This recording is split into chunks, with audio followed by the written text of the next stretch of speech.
This is probably the hardest video that we've ever made. It took extreme mental and physical preparation to make. It was a monumental step in the development of our filmmaking. A lot of people think that it's really easy to make a lip sync video like this, but the thing is that we couldn't actually listen to the music when we were recording the video, so we actually had to listen to the theme song for about 2 weeks straight, and that would be the only song we would listen to, so we could get the timing down, the lip movements and actions down perfect. And the whole video was shot in almost one take from beginning to end, and we just cut it up and moved things around. To further clarify on Anthony's point of that we only shot in one take, what he was trying to say was that we had about, I think it was 14 webcams all set up around his room, and we basically just went through the entire song without any interruption, and then it didn't really take that much editing because we just took different clips from each webcam. I wanna be the very best, like no one ever was. For this shot, we actually had a shoe-mounted webcam that was pointed face up into Ian's face, and how it came about this angle was we studied a lot of music videos, mostly rap, which pertain to our target audience. The train them is my car.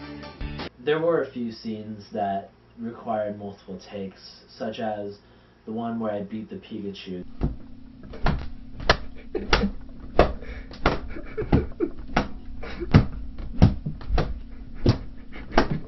That one actually took, I think it was around 2 hours just for that small shot, because we wanted a specific amount of hits on the Pikachu, and then we wanted him to fly up in the air.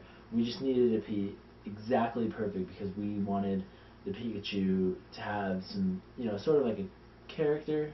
We wanted him to come to life, and I think we captured that perfectly. I will travel across the land, searching far and wide. For this shot, Ian did a lot of hand motions, and that was because we found that a lot of deaf people were actually watching our videos, and to our surprise, there were actually more deaf people that were watching our videos than people with actual hearing.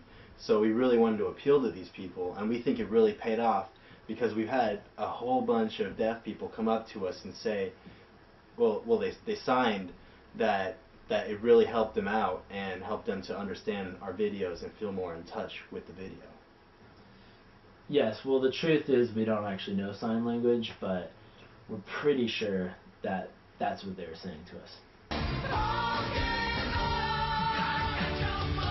A lot of people think that we're being racist in this shot because I'm holding my eyes back, but the truth is that if you've ever seen Brock from Pokemon, you would see that his eyes are literally lines drawn on his face, and I was trying my hardest to be an exact replica of Brock as I could, and we had actually filmed the entire video with my eyes like that, but I kept running into things and knocking things over and ruining the shots, so we decided to reshoot the entire video, and this one scene was one that we had kept from the original filming.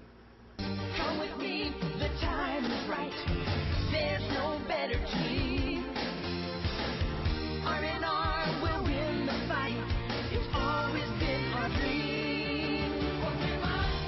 This scene was sort of a metaphor for when friendship goes through rough times, and that together you can pull through and go skipping away happily, and that's why we skipped away happily. It's you and me. I know it's my destiny. A lot of people found this scene to be blasphemous, but we totally disagree. We think that Jesus is a cool guy, and we think that he probably had a sense of humor too. And you know what? If I had an action figure of myself, I think it'd be funny if someone ate me. Oh, you're my best friend. In a world we must defend. In this scene, I was actually drinking the soda because I was thirsty. In this scene, we are again trying to appeal to a large group of our audience. which just so happens to be the Lukitiki tribe in the Kalahari Desert in the southern region of Africa. And they actually don't have a civilized form of communications right now. They're still communicating with their belly buttons. So by doing this, we appealed to them, and we received a mass amount of views from the Lukitiki tribe. Actually, as a matter of fact, about half the views that the Pokemon video has on YouTube are probably the Lukitiki tribe. They just love it.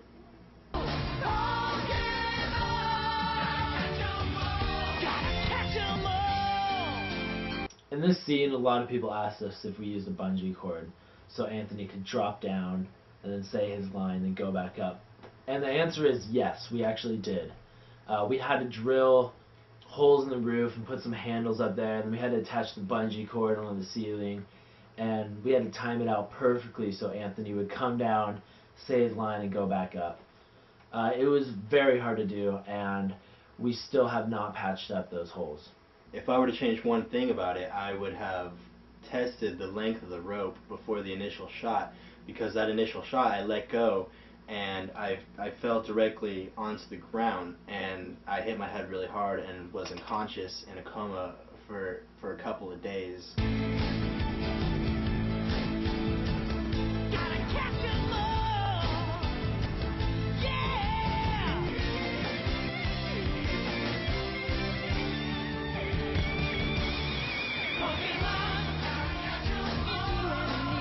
For a few days, I walked strictly on all fours so that I would know exactly how a Pokemon would actually behave who walked on all fours. So when we filmed this shot, I was completely ready, and I think that it turned out exactly how a real Pokemon would act in that kind of situation.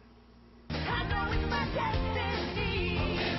Oh, you're my best friend. In a world we must defend. Pokemon. Well, we were looking through these ads, and we saw this Pokemon card game tournament, and the grand prize was that Pokedex that you see in the video.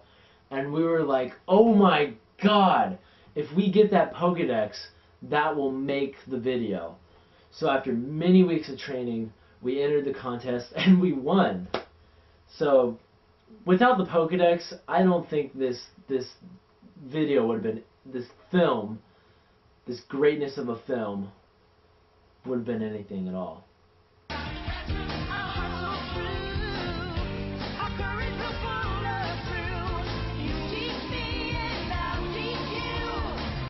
And for the conclusion of this film, we really wanted to express the most important thing that we think you'll ever learn in life, and that is that sometimes you just need to beat the living shit out of things to get what you want.